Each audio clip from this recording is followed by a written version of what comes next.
महल के लोगों के मुताबिक मधु नाम की प्रेत आत्मा से रिश्ता कायम करके अधिराज एक ऐसी गलती कर बैठा था जो शायद उसकी जिंदगी की सबसे बड़ी और आखिरी गलती साबित होने वाली थी। बोचन का कहना था कि 18 साल पहले उसने ऐसी ही रहस्यमयी लड़की को अधिराज के पिताजी के कमरे से निकलते देखा था, जिसके ठीक बाद छत से गिरकर उनकी मौत हो गई थी। और अब अधिराज के सामने बोचन की मौत भी ठीक उसी तरीके से हुई। देवराज के मुताबिक अधिराज के पास अब जीने के लिए मात्र 47 घंटे बचे थे। अधिराज बुरी तरह डर में डूब चुका था और आने वाला हर पल और भी डरावना होने वाला था। लेकिन क्या मधु सच में प्रेत आत्मा थी?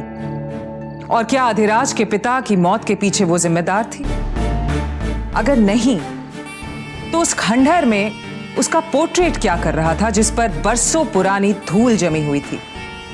आखिर क्या राज था इन हैरत अंगेज घटनाओं के पीछे? और क्या होने वाला था अधिराज के साथ अगले 47 घंटों में? महल में बरसों पहले खत्म हुआ हादसों और अजीबोगरीब घटनाओं का सिलसिला एक बार फिर से शुरू हो चुका था। अधिराज आया तो था अपने माता पिता की मौत का रहस्य समझने, लेकिन शायद वो खुद मौत के पंजे में फंस चुका था। बचपन की यादों से खून के धब्बे अभी साफ भी नहीं हुए थे कि महल के नौकर की ठीक उसी तरीके से हत्या। अधिराज की रूह कांप उठी थी। डर के सामने सारे तर्क नाकाम हो रहे थे। क्या अंजाम होगा अधिराज का? क्या उसकी मौत भी महल की एक कहानी या आत्मा का रहस्य बनकर रह जाएगी?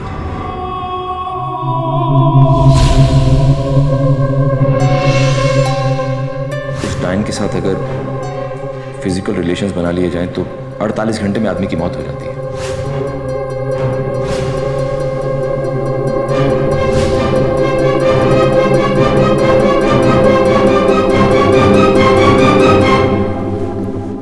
देखने से लगता है कि ये छत से कूद गया या फिर इसे किसी ने धकेल दिया, फेंक दिया। बस अभी 10 मिनट पहले उसने डिनर सर्व किया था, फिर अपने क्वार्टर्स गया पैलेस के पीछे। ताजुब की बात तो यह है कि वो टेरेस पे कैसे पहुंचा।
अरे ना,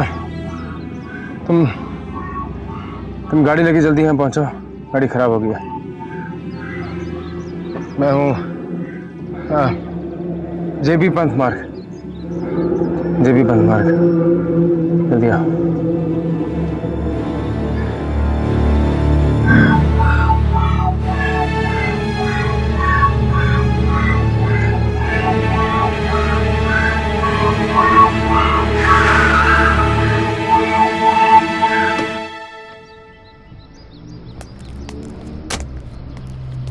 जी कुमार साहब, क्या प्रॉब्लम? गाड़ी की ब्रेक नहीं लग रही। क्या? गाड़ी की ब्रेक नहीं लग रही? कोई बात नहीं कुमार साहब, मैं अभी चेक कर लेता हूँ।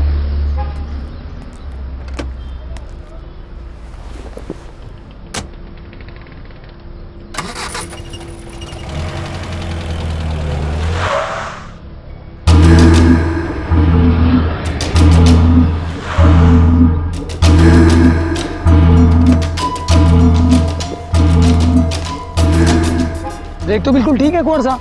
तुम्हें पूरा विश्वास है? हाँ कुंवर साहब, मैंने बहुत अच्छी तरह चेक किया, गाड़ी के ब्रेक बिल्कुल ठीक है। ठीक है, तुम जाओ। कुंवर साहब, अगर आपको कहीं जाना हो तो मैं आपको छोड़ देता हूँ। नहीं, तुम महल जाओ, मैं चले जाऊंगा। ठीक है कुंवर साहब।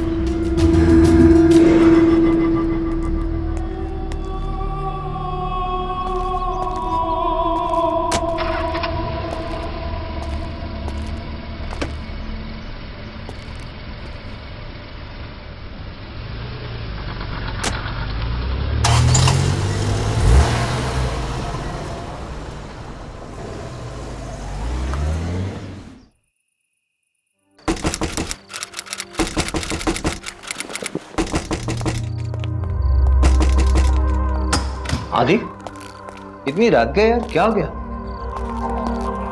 सब ठीक है ना? ओचन मर गया। क्या? भोजन काका कैसी? पता नहीं कैसे, यहाँ तो पैर स्लिप कर गया, यहाँ किसी ने धक्का मारा। His body was lying in the courtyard. God knows what happened. अरे यार भोजन काका मतलब, अरे कुछ ठीक से समझा, तू क्या बोल रहा है यार? I don't understand. I should have listened to you. I should have listened to you. किस बारे में? तो ठीक कह रहा था, वो लड़की नहीं, वो डायन है। तेरी 48 आवर्स वाली बात बिल्कुल ठीक थी।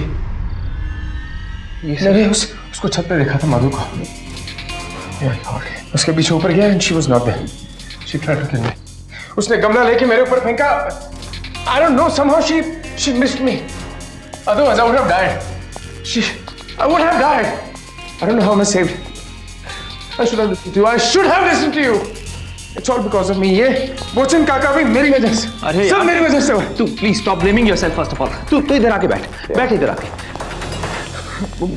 अरे यार देख, ऐसे हिम्मत नहीं हारते। मुझे बता क्या क्या हुआ, क्या कुछ बता। मेरे पास अब सिर्फ 38 घंटे। I just have 38 more hours to live. I don't believe myself. आदि ऐसी बातें नहीं करते यार, नहीं होगा ऐसा कुछ। मैं हूं ना यार यहाँ पे, मैं तुझे नहीं। क्या कर लेगा तू देव, क्या कर लेगा तू? यू विल नॉट बिलीव, मैं भी आ रहा था तो गाड़ी की ब्रेक फेल हो गई। ड्राइवर ने देखा तो ब्रेक से रोके। ब्रेक्स वर फाइन, ब्रेक जब मैं ड्राइव कर रहा था तो ब्रेक फेल हो गई। क्या कर लेगा तू उसमें? How will you stop the डायन? क्या कर लेगा तू?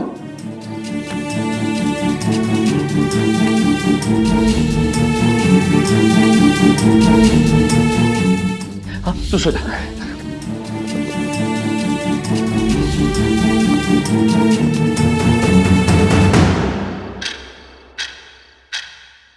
उस डायन के साथ अगर फिजिकल रिलेशंस बना लिए जाएं तो 48 घंटे में आदमी की मौत हो जाती है।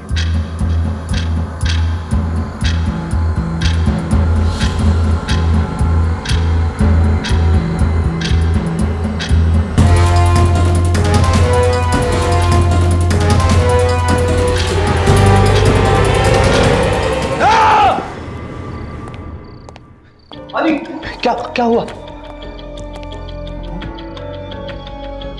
मधु थी मधु।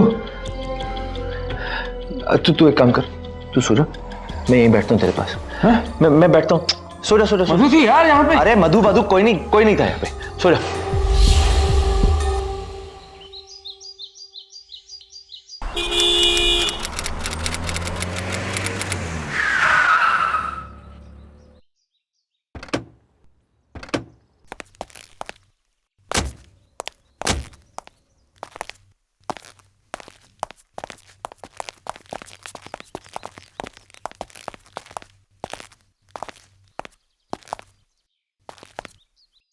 अच्छा हुआ तुमने रात ही को फोन कर दिया, हम तो चिंतित हो गए थे।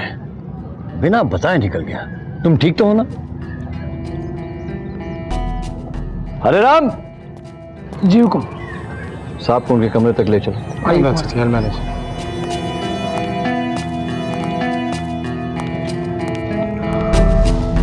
आप फिक्र मत कीजिए काका साहब, मैं एक अच्छे तांत्रिक को जानता हूं। आज ही जाकर इस समस्या का कोई समाधान ढूंढता हूं। मुझे तो समझ में नहीं आ रहा कि क्या हो रहा है।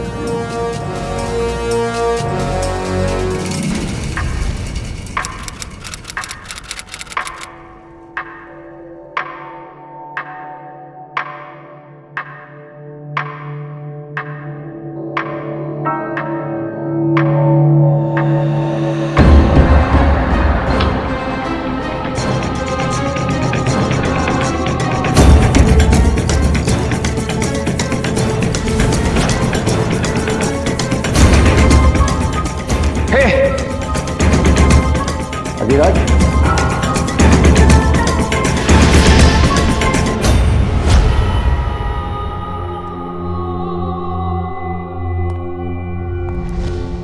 अरे राम बता रहा था कि तुम्हारी गाड़ी का ब्रेक फेल हो गया था, तुम्हें चोट तो नहीं आई? और हुकुम हमने चेक किया था, उस समय तो बिल्कुल ठीक था। क्या तुम? काका साहब 16 घंटे रह गए मेरे पास। What nonsense. होश में आओ अधिराज, होश में आओ। देव कह रहा था कि इस डायन के साथ सोने के बाद 48 घंटे में मौत हो जाती। बाबूजी की भी ऐसी। सब बकवास है। मुझे तो ये समझ में नहीं आता कि 18 साल अमेरिका में रहने के बाद तुम्हारी सोच इस तरह की है, तुम्हें शोभा नहीं देता। काका साहब आप तो जानते हैं मैं इन सब बातों में यकीन नहीं करता। क्या हो रहा है? क्या हो रहा है तुम्हारे साथ Aadi? I don't see anything happening. ये महज एक हादसा है। It's just a coincidence. No I hope and pray it's a mere coincidence. महज एक हादसा। गॉड फॉरबिड अगर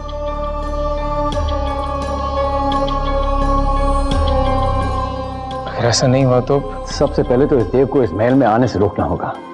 वही सब तुम्हारे दिमाग में ये सब चीजें डाल रहा है। काका साहब ऐसा कुछ नहीं, और आप ऐसा कुछ नहीं करेंगे प्लीज। वेल एनीवे आदि, देखो बेटा, काम ना हो, संभालो अपने आप को, ओके?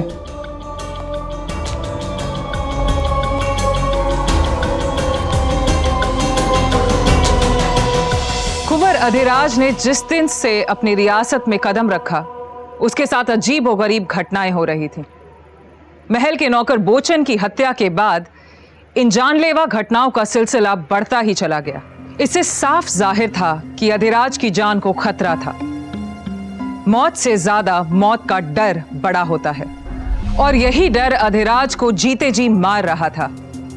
हालांकि उसे भूत प्रेत में विश्वास नहीं था, लेकिन भाई देवराज की बात मानकर उसने तांत्रिक से मिलना ठीक समझा। यही है, यही है, ये देखो, यही है। मुझे कहां पर? यही है।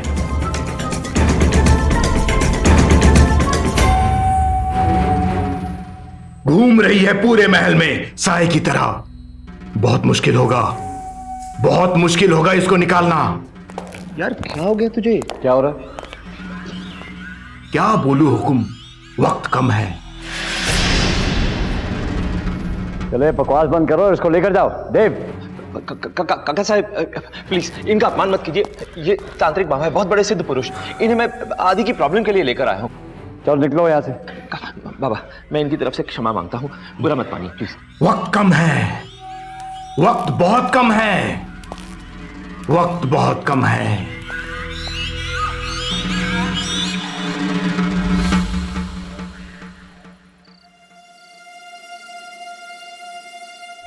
उस डायन के साथ अगर फिजिकल रिलेशंस बना लिए जाएं तो 48 घंटे में आदमी की मौत हो जाती है। यही थी, यही थी महाराज के कमरे में से यही निकली थी। कौन सा? ये 18 साल पहले। 1 घंटा मतलब 47 आवर्स, 47 घंटे बचे थे। में मिली रेत उस जगह की हो सकती है जहां से सौरभ का खून हुआ है। सर हेडक्वार्टर से फोन आया है। यहाँ से 20 किलोमीटर दूर एक कार मिली है जिससे उस लाश और उस औरत की पहचान हो गई है। आदमी का नाम सौरभ अस्थाना है और वो सामाजिक कार्यकर्ता है और काफी लंबे समय से अवैध खनन माफियाओं के खिलाफ काम कर रहा था। नीलिमा उसकी पत्नी है और एक शहर के ही अखबार में काम करती है। शुक्ला बैठो। सौरभ के पास उन सैंड माफियाओं के खिलाफ कोई बहुत ही ठोस सबूत होगा जिसके लिए उन दरिंदों ने उसे मौत के घाट उतार दिया। अब रही बात उसकी पत्नी नीलिमा की, या तो उन दरिंदों ने उसे भी मार दिया या वो जिंदा होगी, और उसके पास भी बहुत सारे ठोस सबूत होंगे। शुक्ला एक काम करते हैं, सौरभ के टेंट के पास ये जितने भी रेत खनन के खाने हैं उनकी तलाशी करते हैं। अगर नीलिमा जिंदा है तो वहां आसपास कहीं ना कहीं जरूर छुपी होगी वो।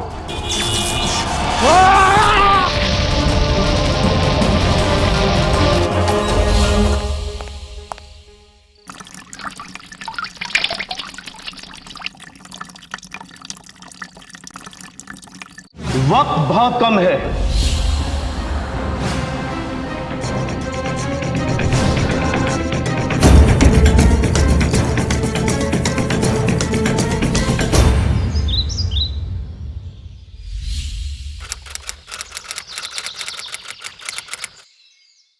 विल तो आपके पिताजी राजा साहब ने अपने समय में ही बना दी थी। सारी जायदाद आपके नाम है। आप विल क्यों बदलना चाहते हैं? वकील अंकल, मैं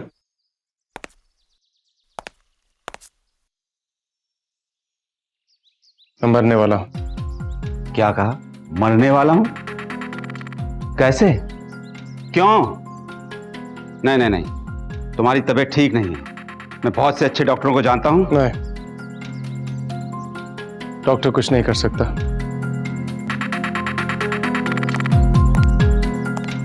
ये सब एक डायन का चक्कर है। कौन सी डायन? कहां है डायन? आप ये सब क्यों कह रहे हैं?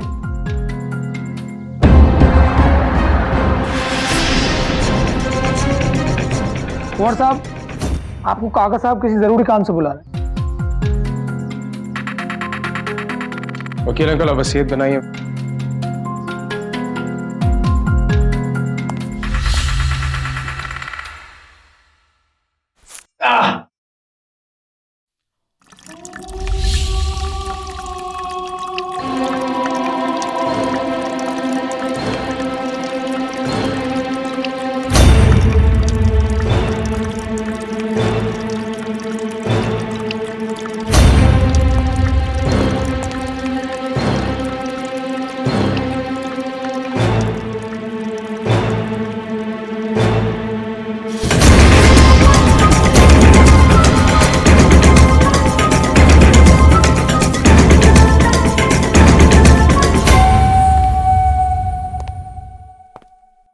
काका साहब होश आ रहा है।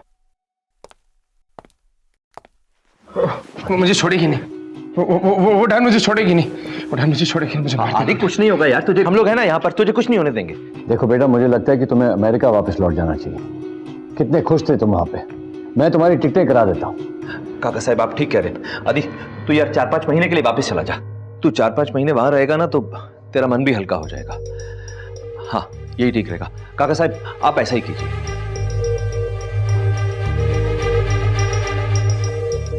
देखो, इस वक्त तुम्हें आराम करना चाहिए। ये बातें तो कल भी हो सकती हैं। कल ही तो नहीं है काका साहब। I have no tomorrow. What nonsense. वकील अंकल, महारगढ़ रियासत के इकलौते वारिस कुंवर अधिराज जी किन्हीं कारणवश अपनी वसीयत बदल रहे हैं। But why? वो अपने भविष्य के बारे में निश्चित नहीं है, इसलिए वो अपनी तमाम जायदाद अपने 2 जीवित संबंधियों ठाकुर उदयभान सिंह जी और कुंवर देवराज जी में आधी आधी बांट रहे हैं। महल ठाकुर साहब के नाम रहेगा और बाकी का ब्यौरा आपको वसीयत में मिल जाएगा, जिसकी रजिस्टर्ड कॉपी कल आप लोगों के हाथ में हो। 1 मिनट यार, तेरा दिमाग तो नहीं खराब हो गया? तूने मुझे समझ क्या रखा है? अरे मुझे नहीं चाहिए यार ये प्रॉपर्टी, ये वसीयत, ये सब मुझे नहीं चाहिए।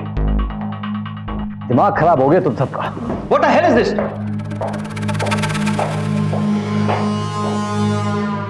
I'm sorry sir. I'm very sorry, लेकिन मैं इस वसीयत को नहीं मान सकता। मुझे बस मेरा भाई चाहिए, बस मुझे और कुछ नहीं चाहिए। प्लीज यार, तू ऐसे नाउम्मीद क्यों हो रहा है? कोई ना कोई रास्ता तो निकाल लेंगे ना यार। आदि ऐसा नहीं, मुझ पे भरोसा रख। मैं कोई ना कोई रास्ता जरूर निकाल लूंगा, लेकिन मैं इस वसीयत को नहीं मानता। मैं नहीं मानता इस वसीयत। Let's be practical.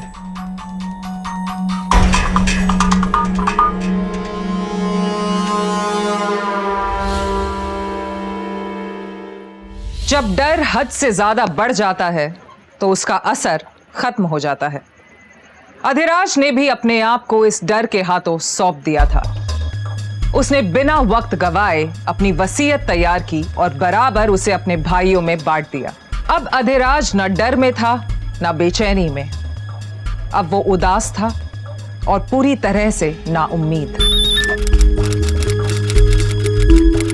हाँ देव। अच्छा सुन, तूने वो रानीकुंड देखा है ना? हाँ हाँ, तो एक काम कर, जल्दी से वहां पहुंच। वो तांत्रिक आया था ना तेरे घर पे, उसने इस प्रॉब्लम का तोड़ निकाल लिया है। जल्दी पहुंच। देव, तुम बेकार में कोशिश कर रहे हो, कुछ होने वाला नहीं। तू अपनी बकवास बंद कर यार, मैं तुझे कह रहा हूं ना, बस सीधा सीधा वहां पहुंच। मैं भी वहीं आ रहा हूं।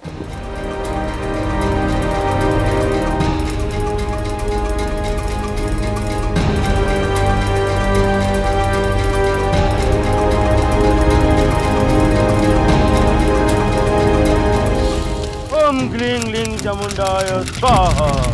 ओम क्लीं लिंग चामुंडाय स्वाहा। ओम क्लीं लिंग चामुंडाय स्वाहा। ओम क्लीं लिंग चामुंडाय स्वाहा।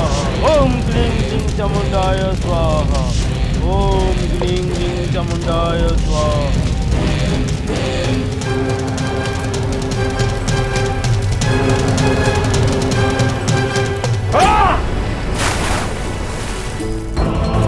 आदि!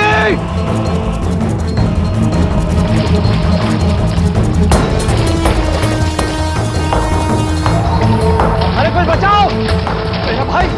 आदि! आदि! आदि!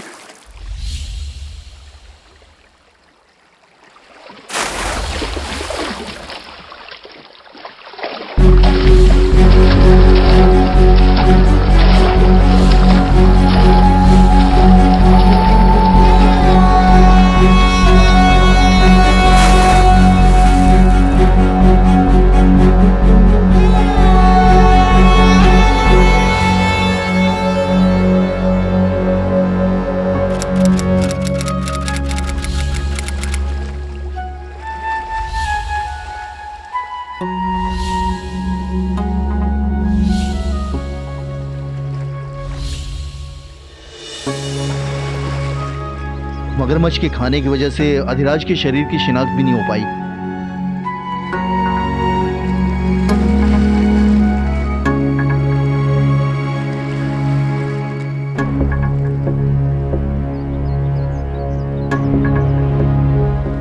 हर बारी बोला था इस नौटंकी को हवेली में मत लेकर आना। क्या जवाब दूंगा अभी मैं?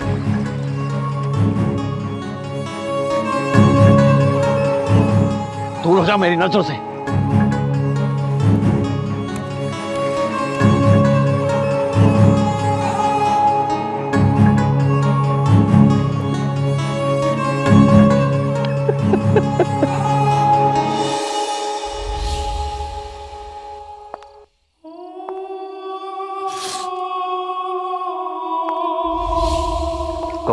कौन कौन हो तुम? देखो, मैं तुमसे डरता नहीं हूं। मैं छोड़ दो मुझे, मैं कह रहा हूं छोड़ दो मुझे।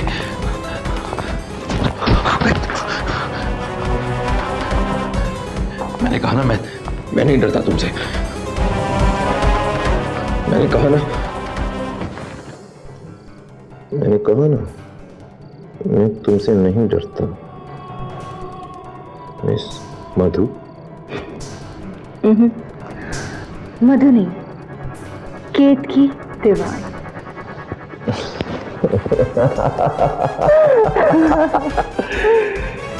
एक्टिंग काफी अच्छी कर लेती हो। तुम भी काफी अच्छी कर लेते हो एक्टिंग। Absolutely mind blowing.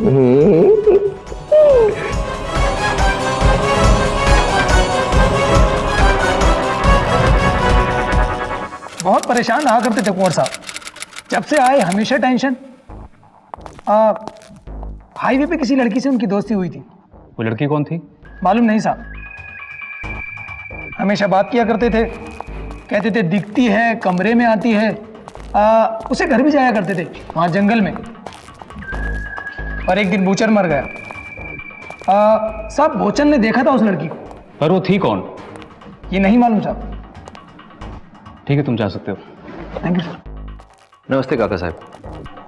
नमस्कार। ये केत की दीवान है, मेरी दोस्त, दिल्ली से आई हैं आज ही, वकील हैं। हाँ भैया।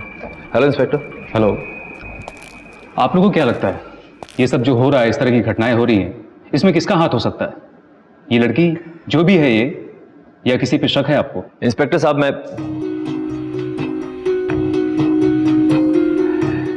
मैं आपको जो बताने जा रहा हूं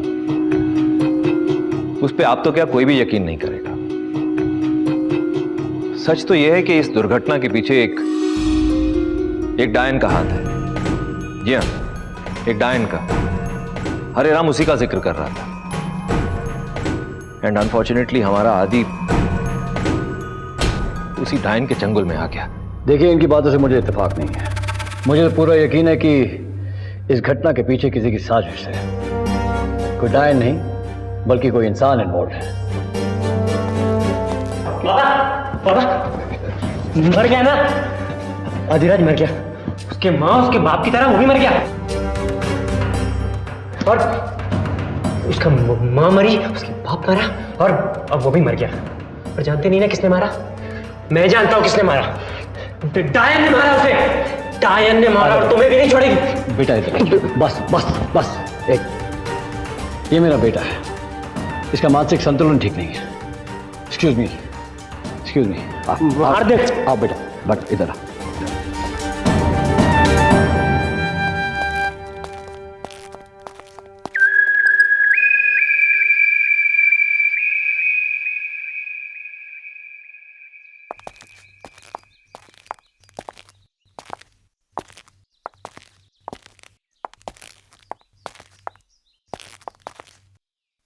स्वीटहार्ट, अब ये सब हमारा है। पर तुम एक बात भूल रहे हो। क्या? ये जो महल है ये काका साहब का है तो, पर तुम उसकी चिंता ना करो। उसके लिए भी मेरे पास एक प्लान है। अच्छा, क्या प्लान है?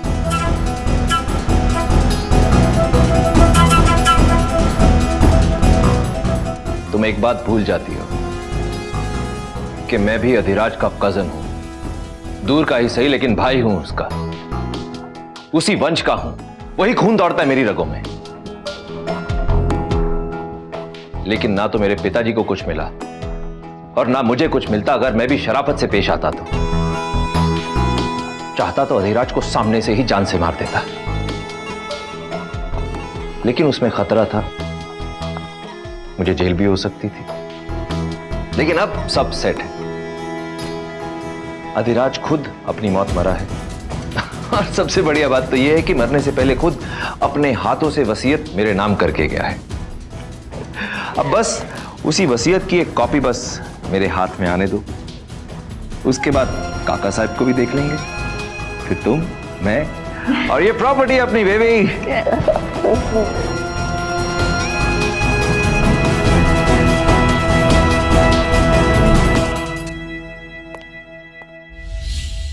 अधिराज के दूर के भाई देवराज ने रियासत की जायदाद के लिए अपनी गर्लफ्रेंड केतकी के साथ मिलके ये सारा खेल रचा था। काका साहब को अभी भी यकीन था कि इन सारी घटनाओं के पीछे भूत प्रेत नहीं है। उन्हें विश्वास था कि कोई साजिश है। वहीं देवराज और केतकी बहुत खुश थे कि उनका प्लान कामयाब हुआ।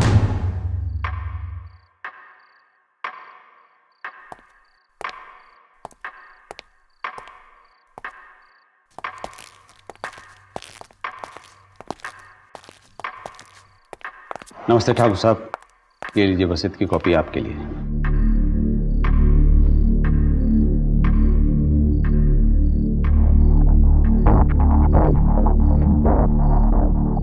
अब इन कागजों का क्या करूंगा काका साहब? जब मेरा दोस्त, मेरा भाई अधिराज ही नहीं रहा तो अब ये प्रॉपर्टी मेरे किस काम? अच्छा ठाकुर साहब,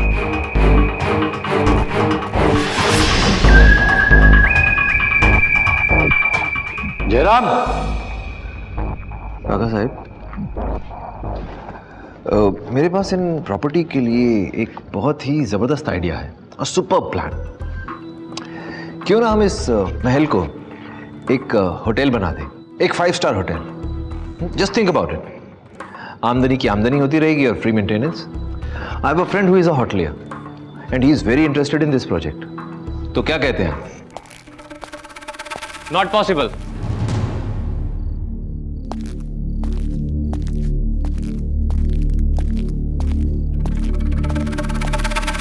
जीते रहोगे। आपको क्या लगता है बाबा ने ये सब क्यों किया? इसलिए कि ये महल जो कि उनकी सबसे बड़ी चाहत है, सबसे बड़ी तमन्ना है, वही उनके हाथ से निकल जाए। अरे राम,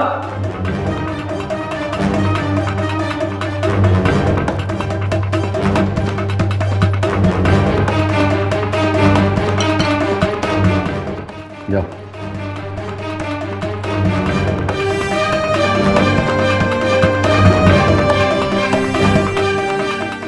अब हम सिर्फ एक दूसरे को देखते रहेंगे कि बोतल भी खोलेंगे।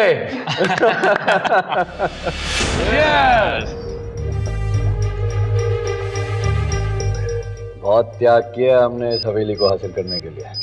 सही कह रहे हैं काका साहब। 18 साल से रास्ता बना रहे हैं यहाँ तक पहुँचने का। उसके लिए तो अपने भाई सौतेला ही सही, अधिराज के पिता भंवर सिंह और उनकी पत्नी की भी हत्या करनी पड़ी हमें।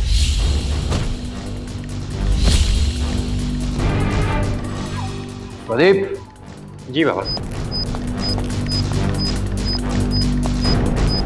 उस अधिराज को तो वकील वर्मा भगा कर ले गया, लेकिन बोचन ने बहुत बड़ी भूमिका निभाई थी। वही उस डायन को लेकर आया था और सारे गांव में खौफ मचा दिया था। माला माल कर दिया हमने उसको।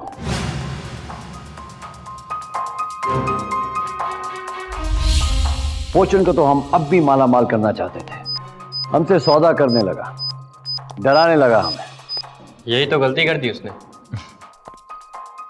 कहने लगा कि ज्यादा पैसे चाहिए, तयशुदा रकम से भी ज्यादा। कहने लगा कि हम पुलिस को बता देंगे। धमकाने लगा हम। खैर,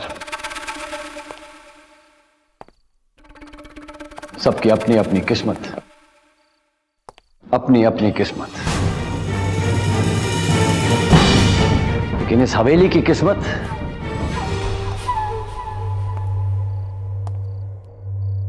ये आप मुझे लिखने दीजिए। आपको जो कुछ भी चाहिए था हमने आपको दिया। अब आप उसको बेचें, रखें, या आपके ऊपर है। लेकिन इस हवेली से अपनी नजर हटा दें। ठाकुर उदयबान को राजा उदयबान बन के रहने दीजिए। बहुत पुरानी साध है हमारी। कहीं फिर ऐसा ना हो कि हमें आपके प्रति अपना नजरिया बदलना पड़े। नहीं नहीं काका साहब, क्या बात कर रहे हैं आप इत्मीनान रखिए, फिक्र मत कीजिए। जैसा आप चाहते हैं वैसा ही होगा।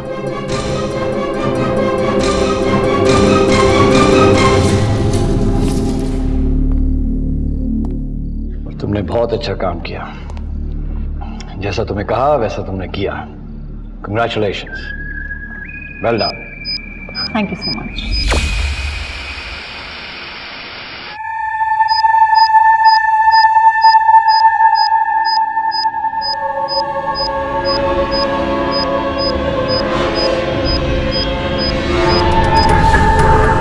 तुम्हारे चाचा काका साहेब, ये तो बड़ा निकला। अरे बेबी, जब मैंने दोस्त जैसे भाई को नहीं छोड़ा तो फिर ये काका साहब किस खेत की मूली है। एक बार वसीयत के कागज हाथ में आ जाएं, फिर काका साहब भी थोड़ा सुनो ना।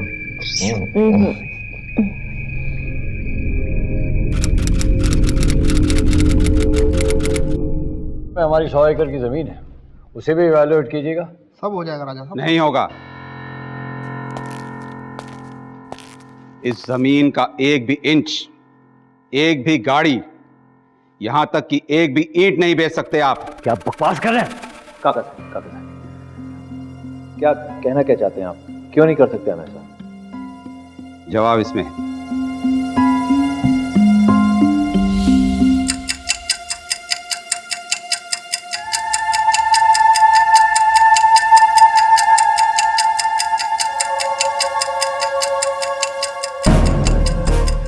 तुम एक बात भूल जाती हो कि मैं भी अधिराज का कजन हूं। दूर का ही सही, लेकिन भाई हूं उसका। उसी वंश का हूं। वही खून दौड़ता है मेरी रगों में। लेकिन ना तो मेरे पिताजी को कुछ मिला और ना मुझे कुछ मिलता अगर मैं भी शराफत से पेश आता तो। चाहता तो अधिराज को सामने से ही जान से मार देता, लेकिन उसमें खतरा था, मुझे जेल भी हो सकती थी। लेकिन अब सब सेट है।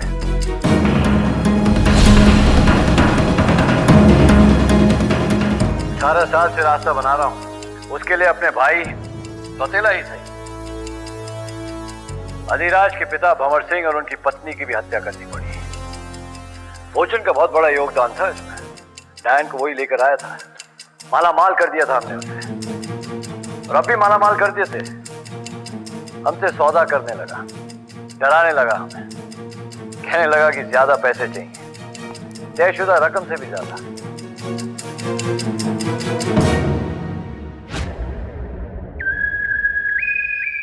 कितना चाहिए तुम्हें? मैं बताता हूं।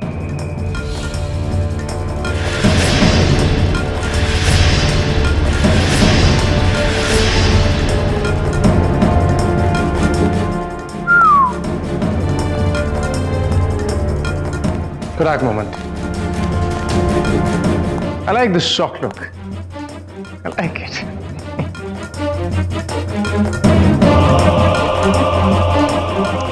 Relax guys, relax. मैं असली भूत नहीं हूं। मैं तो नकली भी नहीं हूं। Like some of us. Hey, easy, easy. Relax, man. Relax, relax, relax, relax. What is it? जनाब,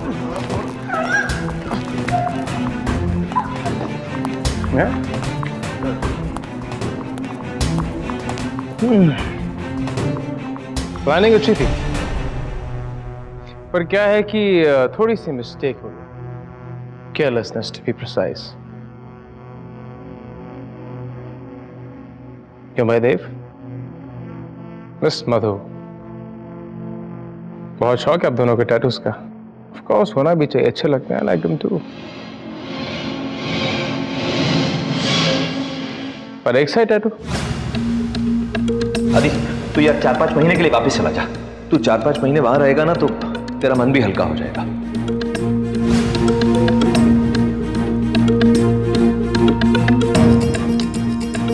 मरने वाला तो मैं था ही। मैंने कहा चलो मरने से पहले एक बार पुराने खंडर में हुआ था। पेंटिंग देखा था, to my surprise I realised ना वो पेंटिंग पुरानी थी और ना मधु जी आप असली थी। But you're nice. Trust me.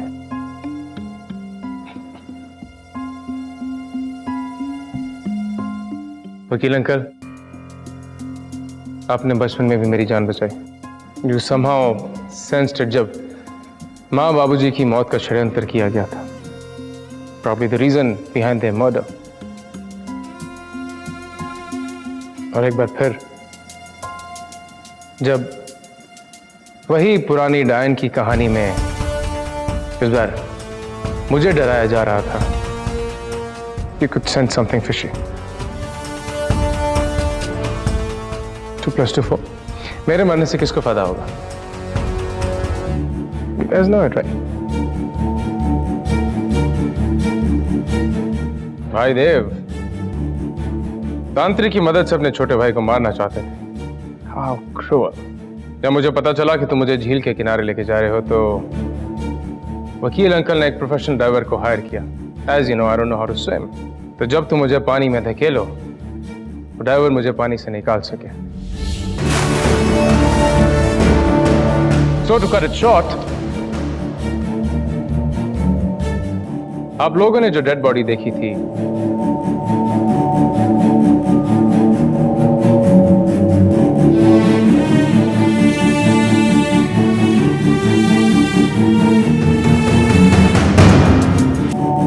that wasn't me.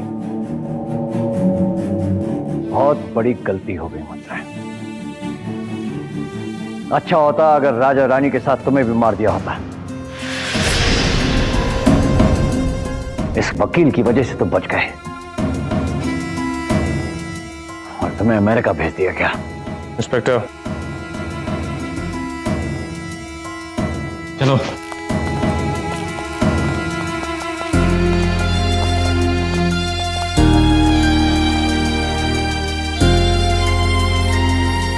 Congratulation कुंवर साहब, आपकी हिम्मत और सूझबूझ से ही ये लोग पकड़े गए। इंस्पेक्टर साहब,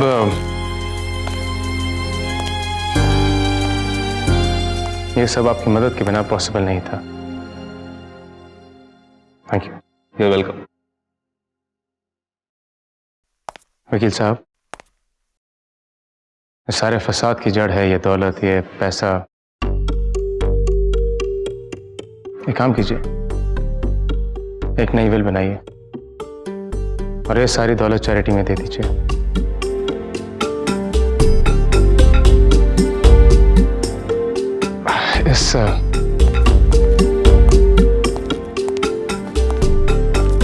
इस महल को आप मेरे लिए छोड़ दीजिए। आज भी इस महल में माँ और बाबूजी की यादें जिंदा है। आज सोने की यादों के बीच मैं यहीं रहूंगा, इसी महल में।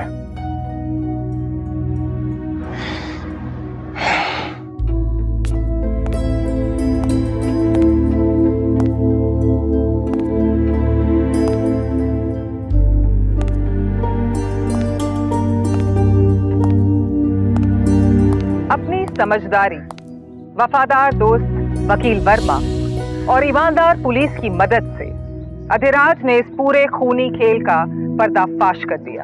प्रदीप को बोचन के कत्ल के लिए आईपीसी की धारा 302 के तहत और क्रिमिनल कॉन्स्पिरेसी करने के लिए आईपीसी की धारा 120A के तहत 14 साल की सजा सुनाई गई। वहीं देवराज और केतकी को भी इस पूरी कॉन्स्पिरेसी में बराबर का पार्टनर होने के लिए धारा 120A के तहत 4 साल की सजा सुनाई गई। काका साहेब को क्रिमिनल कॉन्स्पिरेसी और अधिराज के माता पिता के कत्ल के इल्जाम में आजीवन कारावास की सजा सुनाई गई। मेरी आप सभी से गुजारिश है कि सुनी सुनाई बेबुनियादी बातों पर यकीन न करें। अंधविश्वास दरअसल एक खेल है जो आपके दिलो दिमाग के साथ खेला जाता है। इसे खेलने वाले कभी आपके अपने होते हैं या कभी दूसरे, लेकिन शिकार हमेशा आप रहते हैं। तो हमेशा याद रखिए कि अंधविश्वास की आड़ में जुर्म पलता है, जैसा कि हमने इस घटना में देखा। तो सावधान रहिए अपने आसपास के लोगों में छिपे लालच से, जो अंधविश्वास के सहारे आप पर कभी भी वार कर सकते हैं। तो फिर होगी मुलाकात जुर्म को मुंह तोड़ जवाब देती एक और महामूवी के साथ।